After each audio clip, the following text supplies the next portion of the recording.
มาดีมื้อนี้สิมาตัดผมให้ระบาวเนาะด้วยตองเลอแบตเตอรี่อะตองเลอนี่ภาษาลาวเอิ้นตองเลอนี่ตัดให้คนรอนี่ปิดหน้ามาแน่นี่สนใจโสดนี่บ่ทันมีลูกสาวนี่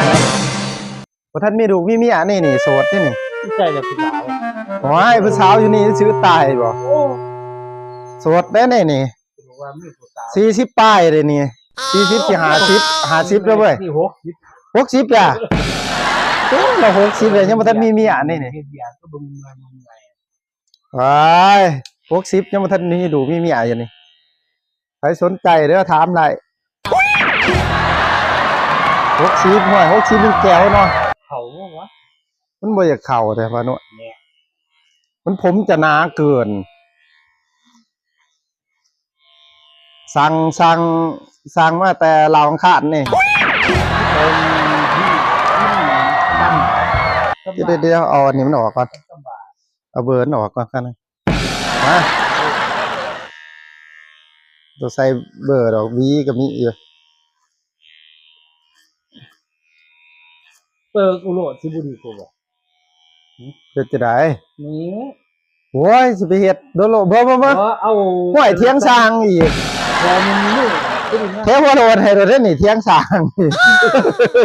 บ่ได้กูสิเตะบ่พี่บ่พี่อะไรเตะกูเลยแท้ว่าโดนแล้วนี่โอ้บ่เห็นบ่เอามันมานี่มาตีก็ไม่ตีมามันก็เตะเถอะมันเตะห้ามด้วยนะกูย่อบอกยังบ่ได้โอ้อีนี่เหรอ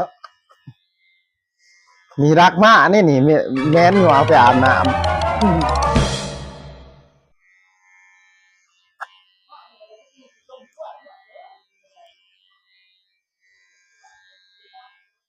ปีนร้ายเด้อปีนี้น้ำมากนะปีนี้น้ำท่วมหน้าไอ้ดีปีนพี่ดึกด้วยปีมันออกโลสนัดโลต้องคอยแต่งทำให้ยังจำขอมือหนึ่งโบจำหลังหัวกระดาษนะแฟนอ๋อถาล่อไปตอนเป็นขั้นตอนเนาะ